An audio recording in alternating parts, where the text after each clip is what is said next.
No, this is not an imposter on your screen. This is I, living and breathing the natural weave. We're not going to dwell on it. I am now just a curly hair main character girly. Alright, let that be the end of it. However, it's going to be very annoying for anyone who physically watches because I've noticed I dick around with my hair at the best of times. I'm always like, so we just increased it tenfold. But you know, we move. Mwah. Hello, gang. Hi. Welcome back to Nailed It. Hope everyone's well. See, I'm doing it already. I can feel it. This is why we slick my hair up. Sorry, for anyone who's just listening and not watching and hasn't watched last week's, what are you doing? Get out from under that rock and get it listened to. If you're just tuning in, you're a new listener. I'm sorry for attacking you. Welcome to the safe zone. Hello, guys. I need to stop knocking my mic. Welcome back to Nailed It. Yes, I'm styling and profiling my natural hair, and it is a journey. It is a process. I'm raging towards the luscious curls. I'm currently somewhere in the middle zone. I'm currently giving H2O. Clear. Nar. Have you seen that? And then I go and spoil it all by saying mine is either, if not slay, or slayed, or slay. It's Clear. And it doesn't help that my dog is also called Cleo. Or no. Condensation. You can't say it without putting your mouth to the side as well, can you? Clear. Anyway. Hi, everyone. Normality. Zen. Bring it back. Welcome back. Thank you for coming on and joining. If you're a new listener, like I said, hello, welcome. I'd like to call it the Zen Zone. It's a little bit more of a, the fun factory, the madhouse. You know what it is. Thanks for tuning in. Welcome back. Thank you for the lovely messages I've had from my new listeners after last week's episode. I've had quite a lot of people getting in touch who, like people who I was friends with when I was younger and things like that, which is really, really nice as well and kind. Reaching out, I'm just going to put it out there, reaching out to someone that you're not exactly like, that isn't like your pal, it can be quite daunting. So yeah, I really rate it. So thank you everyone that's got in touch. I really appreciate it. I've had another lovely weekend. I'll tell you what, I live for these weekend recaps. I think I live more for the intro of my podcast than any other part. Jokes, my content is stellar. But it's been a lovely weekend. What did we do? We had a 50th. It was the first time seeing the in-laws, extended family since Christmas Day. And if you don't know what I'm talking about, go to New Year, same old shit, or go to the post that followed it, which was me with my head down the toilet. Yes, sir, that was me. So yeah, I walked in the, not bold and brash. I was, hanging the head low. Last time I was there, like I said, I was clinging onto the toilet for dear life. And yeah, I strolled on back in, took all the jokes on the chin before I got straight back on the tequila rose. But I kept it civil. I kept it together.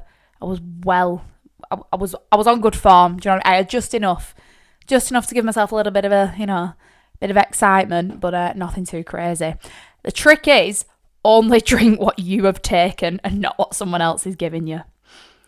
That's where I That is where I saved myself this weekend, guys, which was stunning. I had a girls' night on Friday. I didn't realise how long it had been since I'd been with the girls and seen, my close pals. Oh my God, it was like heroin through the veins. Says the girl who's never tried a hard drug. No, it was gorgeous. It was so lovely. When you just come away from it and you're like, I don't know what it is, right? If me and the girls go out on a night out, we're in bed for 12, but sat in someone's living room eating a bag of Skittles and Starburst, chatting shite. 10 to 1, I got home. By the time I'd switched off and come down off my soapbox, it was bloody 2 in the morning. I was, albeit, online shopping for a tracksuit, but that's another story, because, I don't have enough tracksuits, like you haven't all seen me sporting every element of Boohoo, but I digress. But yeah, there's just something about, I know everyone says it, but there is something about spending time with the gals that costs nothing, and it just does everything for the mind, the heart, the soul, the body, the Holy Spirit, all the things you can't see. It was just glorious. Something about this weave is turning me into a lunatic, and I'm absolutely here for it. But anyway, yeah, that was nice. Resulted in me not getting a lot of sleep though, so I had a nice wholesome walk planned on Sunday morning, and I swerved it. I stayed in bed till dinner time. not mad about it. Went right back to my 15-year-old roots, and it was gorgeous. The old Sunday reset hit different as well. You know, we did a bit of meal prepping, cleaning, or finally decided to clean my car. Wow, it's now gone from something that you could, you know, probably transfer disease to a smooth, gorgeous, clean ride. You could eat off the dashboard. It smells good, looks good, feels good. I feel like Victoria Beckham when I'm driving it now. I'm not going to lie to you. Absolutely gorgeous. So it was just a necessary Sunday. We've all had them. I'll tell you something else as well. I've been non-stop bloody dancing around this gaff since Thursday. I did not 1, not 2, 3 Trez dance classes on Thursday.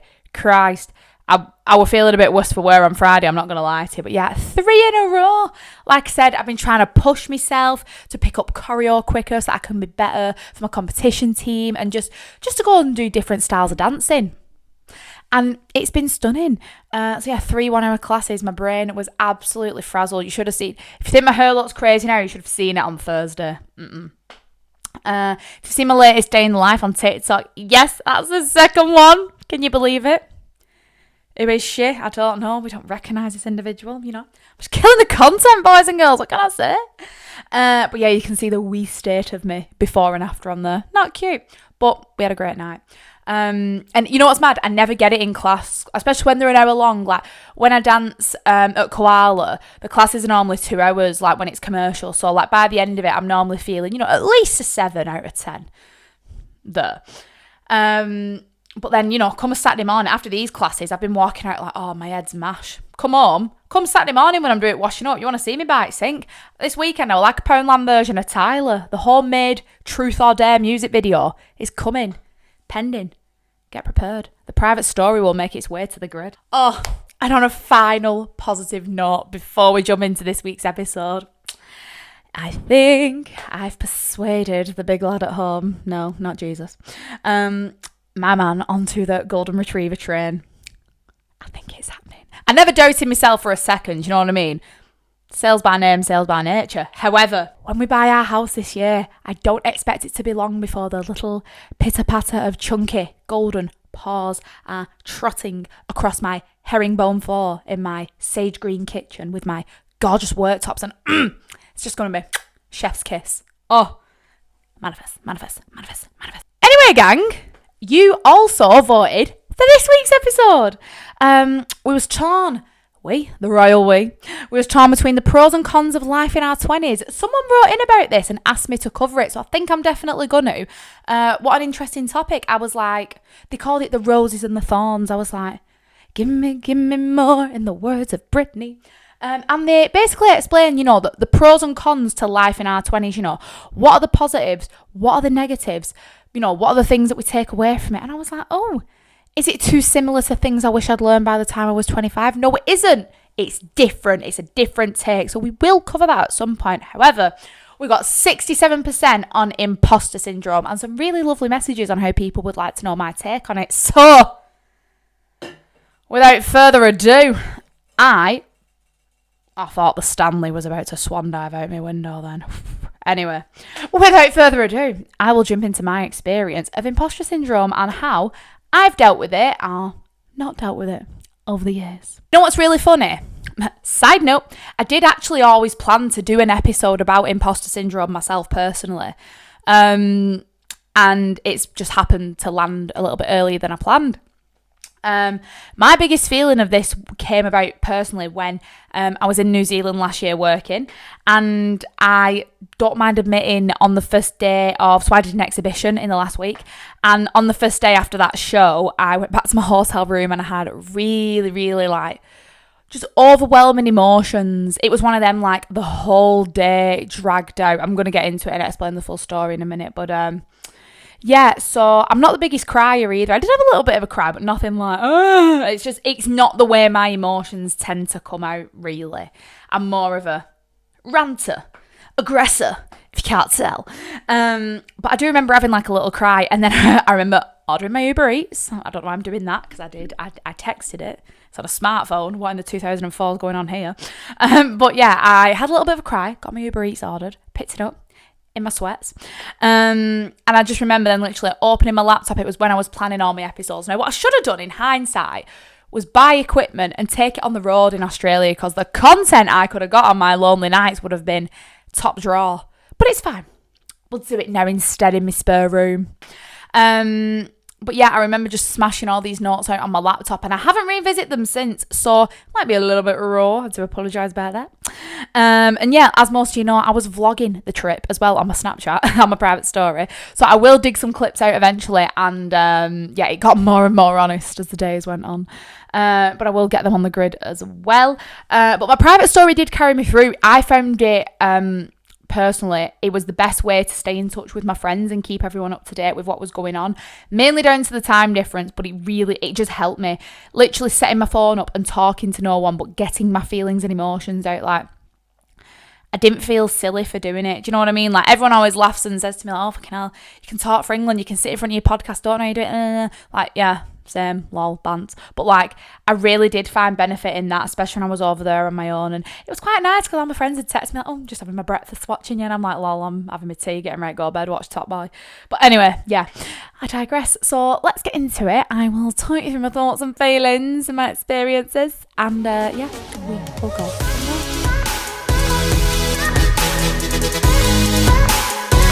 So, imposter syndrome. I'm guessing most of you know what this is, but if you don't, it's essentially the feeling of like you are somewhere that you shouldn't be or that you don't belong. Like I said, from a work perspective, I've kind of felt it over the years, but nowhere near on the scale as what I felt it on this trip that I'm going to explain.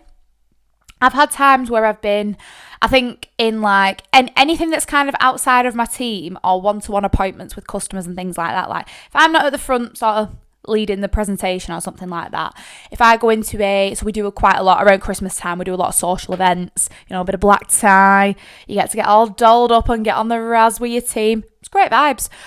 Often there, I can tend to feel a little bit of what I would call imposter syndrome because I'm not, you know, like I can be a gob on a stick, like, and I love my customers and I'm known within my customers, but I wouldn't class myself as someone who's well known.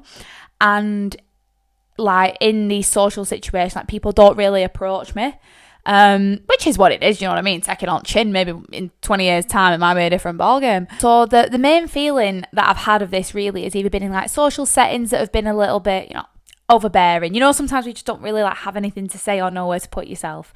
I'm not great in those types of situations, but yeah, the main feeling I got of this was in my last week in New Zealand. So I spent the first sort of 3.5-4 weeks of being in Oz and New Zealand doing appointments, calls, presentations, loving life. And then I got into the last week, which I thought was going to be the most fun because number one, I was predicted better weather, so I was like, slay.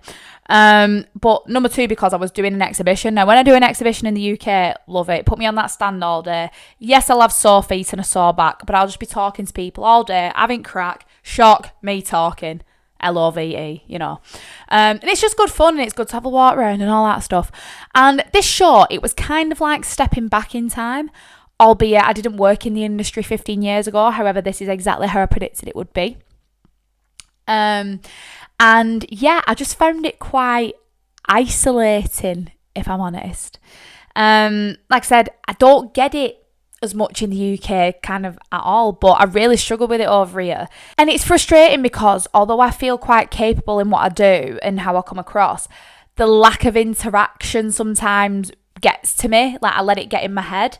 And I don't want to come across as like cocky or overconfident or anything like that, or too sure of myself, but then equally I am passionate about what I do. So it kind of makes me like sad sometimes when people don't approach me, or even like frustrated because I'm like, why do they not want to know what I've got to say? And like I said, in the UK, I don't really tend to have that, but over in New Zealand, I've really struggled with it, in particular at this show. It was a humongous boys club, like more than anything I'd ever experienced.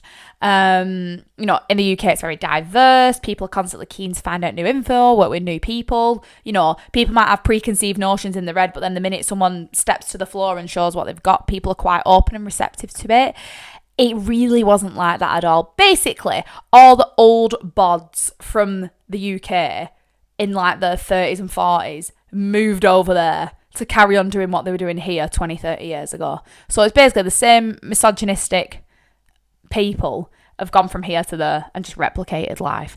That's basically what I was dealing with. And it was a tricky one. Like I said, I really don't get sexism over it. Well, I do, that's a lie, but not on the same scale that I felt. And if anything, it's a little bit more obvious when someone's being sexist towards me over here and I can call it out. But over there, it was like, just like blatant in your face without saying anything. Basically, I'm understand and no one came and spoke to me. And without being big-headed, our brand is huge in New Zealand. Like, everyone knows who we are. It's a small fucking place.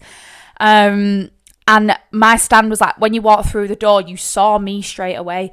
On the first day, I think about 4 people out of 500 came to talk to me, and the feeling, like, to stand somewhere from 8 a.m. till 5 o'clock at night with a smile on your face, trying to come across approachable and, all them things, and no one coming to speak to you. Oh my God, you might as well have stomped on me head. It was painful. And it was one of them where I was seeing all the other stands around me getting traction, getting people engaged. People were sending their customers over to my stand because we had like cross-selling opportunities, and they were going away from it. And I just thought to myself, like, it is because I knew why it was, but all that then started to get into my head, like, I'm not the right person to be stood here doing this, clearly. If these people won't approach me, if these people won't talk to me, what the fuck am I going to go home and tell my boss that I've done for this last week? The panic that was residing inside me was ridiculous, and it only takes like one little grommet to get in your head, and then you start catastrophizing. And before I knew it, I was dog shit at my job and I was looking at flights home. Do you know what I mean? A little bit extreme, but it just made me feel shite. And it annoys me even more to almost play the woman card, because it isn't a card I play lightly, but there was no other explanation for it. And it really fucked me off that I knew I'd had email and phone call and Teams correspondence with some of these people, and they still didn't come over to me. Like, they knew who I was, and it really frustrated me. Like, I was shocked at how little time people in this market would give me unless they got talking to me and realised, she actually does know something. Do you know what I mean? It was just really, really weird. And I try not to, and I'm not perfect. And like I said, I don't want to come across as a know-it-all regarding what I do.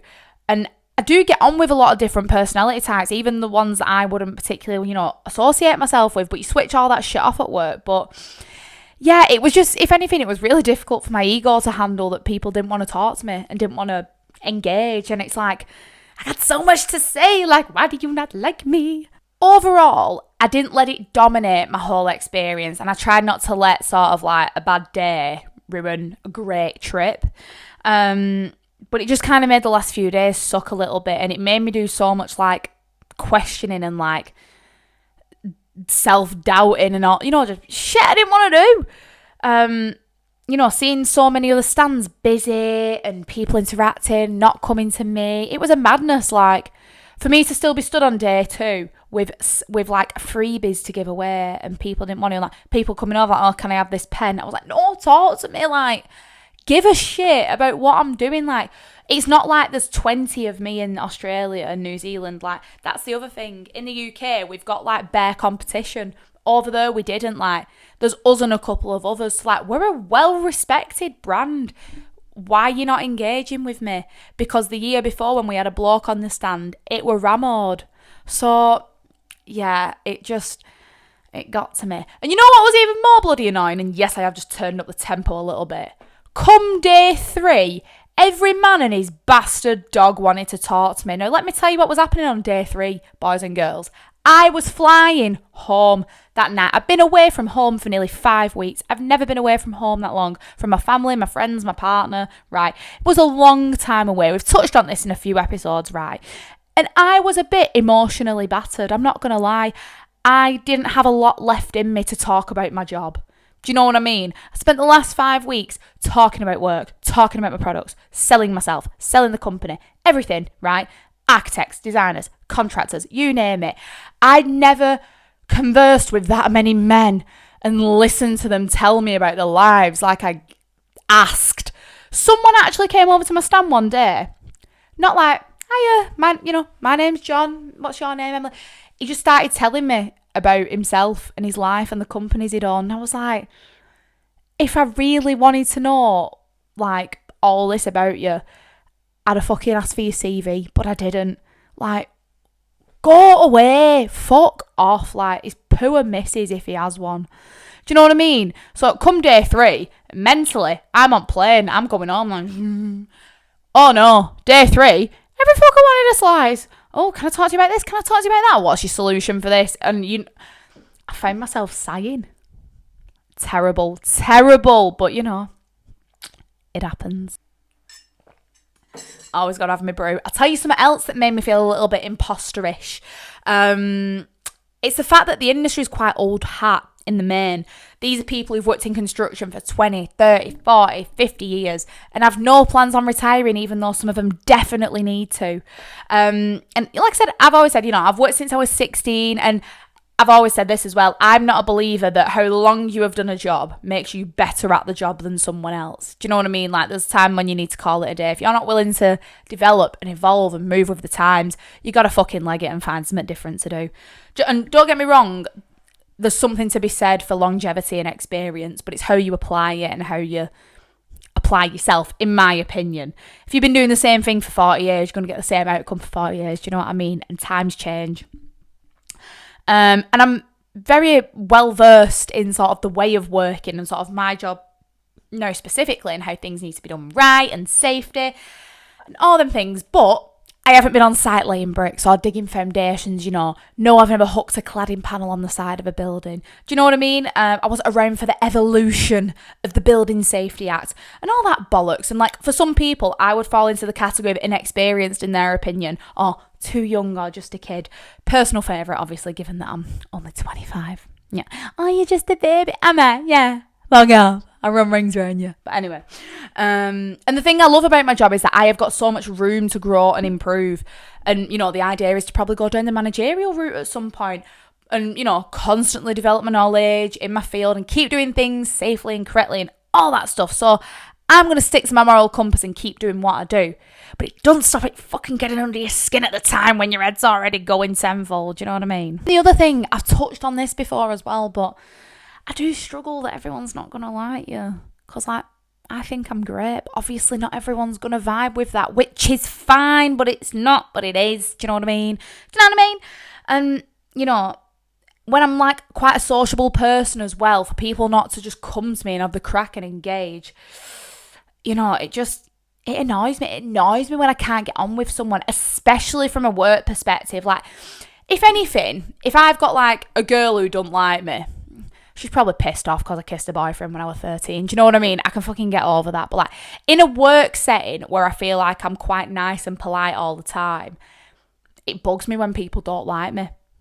It really, really does. And I've never been able to shake it.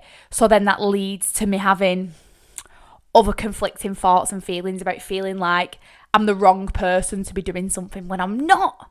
I'm not always the problem. Other couple of times I felt imposter syndrome as well, not just from a work perspective, albeit that was the freshest and rawest one. I'll tell you what, going back on some of them notes reminded me of sad little Emily in New Zealand, but she was also excited when that plane hit that tarmac in Manchester Airport. I was staring out of the window like I were in a Fergie music video, Big Girls Don't Cry. I was like, I was so happy. My 4G had never gone on faster. I was like, Uber yesterday. Get me home. It was magical. Anyway, I digress. I think I've talked about this one before as well, but I went to an intermediate dance class once instead of a beginner's dance class when I hadn't danced for years. And like I said, it was my own complete fault. But again, I remember I was watching all the other girls being amazing at dance, and I was shabite because I'd never danced in heels unless I was in an underage nightclub.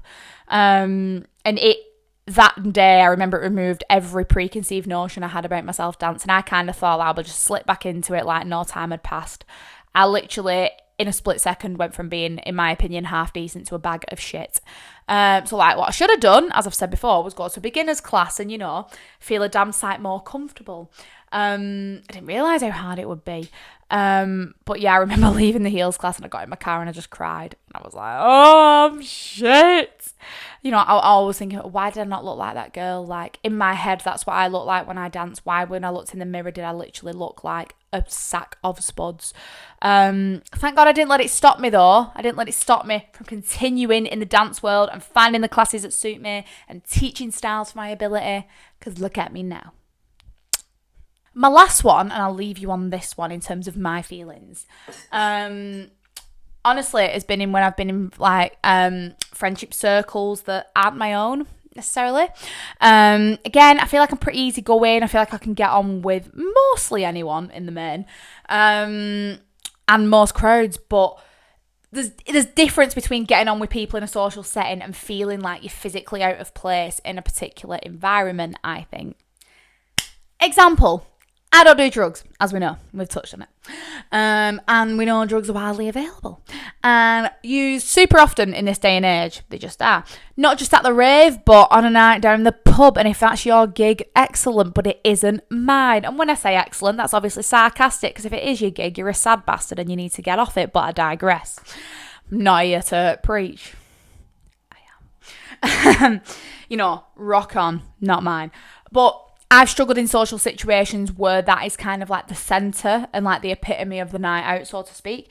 And I've seen the difference in the character from, a day in the gym or a normal night out to seeing them like that. And then you realise they don't actually have a lot going for them. And, other than getting wired, and it's pretty weird. And I suppose that's fine if you're in that place in your life. But as someone who isn't and hasn't, never has been, it's hard to relate or enjoy social situations that evolve around that when everyone else is getting on it and acting out and you're just on a body lime and soda, do you know what I mean? There's nothing wrong with having different friendship groups, like seriously, and people who do things differently to you. But for me, it can raise up your imposter syndrome if you're around it excessively, and probably leans itself to peer pressure.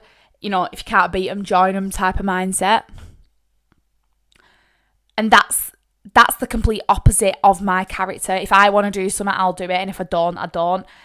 So, it's very strong both ways. So, yeah, it can really, you can find people who, me when I was younger, you'll do things that you know that you're not a fan of and you don't agree with just to fit in, essentially. Overall, I don't have a clear answer on how I deal with it. I'll be real with you. Or what I'm doing specifically to counteract it. But it is what it is. I feel it. I felt it. And I'll probably continue to feel it. But at least, you're not on your own. From a work perspective, overall, it's kind of like any situation where a bad day doesn't mean a bad week, month, life, year, blah, blah, blah, experience, career. And I think about this more so now. I have way more successful days and moments in my career than I do moments of feeling like an imposter. So that's the thing that I take away from it. I'm aware that I'm a strong character and not everyone is going to take to me, regardless of my message and what I have to put out there. Probably similar to my podcast, not everyone's going to listen to this, and that might deflate me at some points through my journey. But equally, I shouldn't really give a fuck, politely. Whether it's looks, personality, presence, everyone has different things that can make another person, not warm to them. And ultimately, I have more friends and customers that I love to be around and they love having me around than I do enemies or people who make me feel small and, unvalued. So I'll try to look at the overall pitch, which is easier said after the event than when you're in it, of course. When you're sat spiralling at your exhibition stand, smashing mawams down your throat because they're the only thing that are getting you through. Side note, which I'd forgotten about, but it's in my notes here, it was worth noting. I was PMSing real bad during the show. So my emotions were in overdrive. I was sad. I was missing home. I was all them things.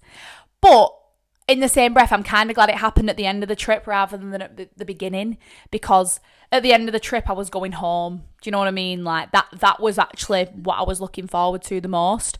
And because I had such a positive trip overall, I think if that would have happened at the start, I'd have probably felt like differently about it. See, I know, and again, I don't normally say this, but for my age and my experience, I am doing really well in my career and for myself. And I've managed to get myself to a great position at an early age through sheer graft, might I add. But nevertheless, and I've got loads of time ahead of me for growing and learning. And, but I know I'm meant for good and big things. And I don't want to stop growing. I don't want to stop doing my podcast. I don't want to hit a ceiling. That's just not in my nature. So they're the things that drive me and motivate me when I'm feeling a little bit like I shouldn't be doing something. I shouldn't be somewhere. When I said at the start that someone told me something really lovely. It was one of my best friends, Nicole, who's going to be my first guest. Nicole is going to be coming on to talk about all things astrology, which is super exciting. But yeah, I did tell her how I was feeling. It was one of them. She just managed to catch me at a time we were both awake. And she was like, how's your day been? Like, how's your last week? And I remember telling her how I felt at the show. And her words were, I'm going to read it. Tell the imposter to shush. You belong where the big fish swim. I just love it so much. As soon as she said it, I screenshotted. I was like, mate, that is like everything I needed to hear. Like, as soon as she said it, I was like, trademark that shit, girl.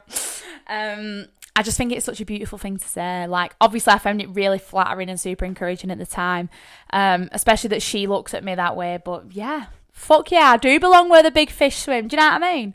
So that was stunning. So yeah, that is actually something I should have put on my vision board. So I might have to add it to it. From a dance perspective, dead simple. It's not hard. I took the right class. It all worked out well. Do you know what I mean? Also, if you're in a situation that's making you feel uncomfortable like I was in that class, analyse, evaluate, get yourself out of it and put yourself somewhere better. That one was not a tricky one to solve. Now look at me. I'm 4 years back in the dancing game. I'm back in my competition space. My confidence has improved. My technique, my rhythm, my movement, my musicality. I've made solid friends for life in the most amazing space. So can't argue with that one. Thank you, Imposter Syndrome, for working in my favour. On the friendship side of things, bit different. You know, I've not fell out with any of these people, and I don't class myself as not being friends with these people. However, I've learned that I can say no to things and still be their friends, i.e. I can decline invitations to go out somewhere that I know is going to be an environment that I don't genuinely vibe with, and I'll wake up on a Sunday morning and think, did I really want to sit and watch everyone get wired on Saturday night? Like, was that a good use of my time? No.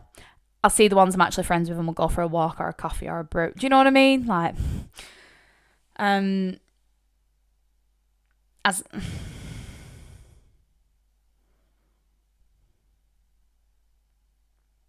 I've definitely got better at judging a social situation and a setting before I get there. So that's a good thing. That's a positive part.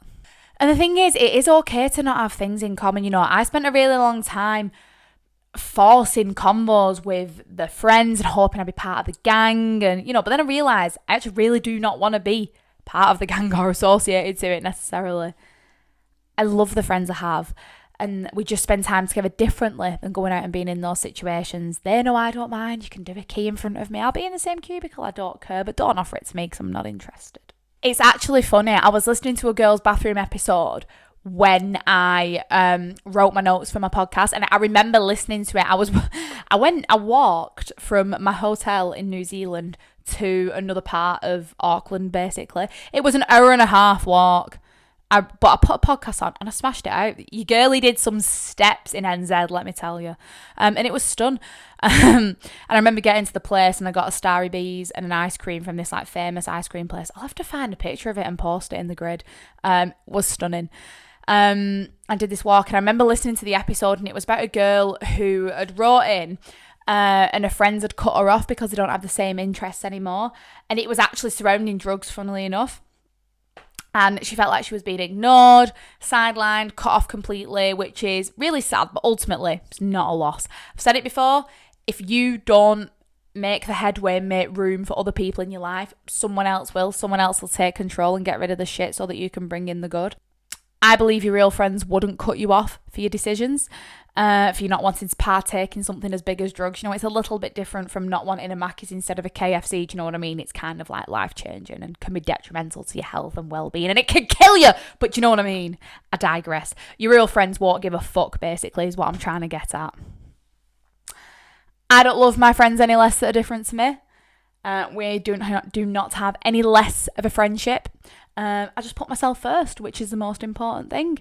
No point being in a situation that you know isn't for you. So gang, the takeaways in summary. You belong where the big fish swim. Do not stop at the first hurdle, whatever that is. If something doesn't suit your learning style, but you really want to do it, there's so many ways to do the same thing. There's so many ways to skin a cat. Go and find a class, hobby, interest that suits your learning style and your capabilities, whether that's beginners, advanced, expert. You pick your poison. If a situation doesn't suit you, simply remove yourself. Come on. We're big enough and ugly enough to do it now. Don't be scared of upsetting others. Put yourself first and deal with the rest of it after in a nice way. And your proper friends will love you and respect your decisions no matter what. Unless they're dumb. And that is it, guys. I keep saying at the end of my episodes, I think that's one of my shoutest ones, but I think that one actually might be. Thank you so much for listening. Thank you for voting that as this week's episode and letting me share my experience of imposter syndrome with you. I always feel like it's a very safe space. I hope you can relate, resonate, get in touch, drop me a DM, jump in the emails. I would like some more emails, please. So get involved. Please like, comment, subscribe, share. The full drill. I actually noticed the other day because my friend pointed out that I had 14 5-star reviews on Spotify, which is amazing. Thank you so much. If you could all keep reviewing me, that would be stunning. I appreciate all your feedback so much. So yeah, that is really welcome. Welcome? Is welcome the right word there? I welcome it. Keep it coming. I am grateful. I think we might actually have a gap now, maybe for a week. I'm going to see how the land lies. We are testing new equipment. I'm trialing some things. So bear with me because I'm moving from a one-woman show to a 2-woman. It's happening. I've nothing to shake, but I'm excited. Yes, we are going to be moving to getting the guests on.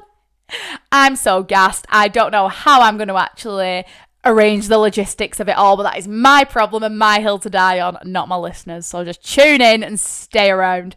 Yeah. Anything you want me to cover, guys, anything you're interested in, please get in touch. The DMs are always open. And yeah, thanks for listening. I appreciate it. Take care, guys. Bye.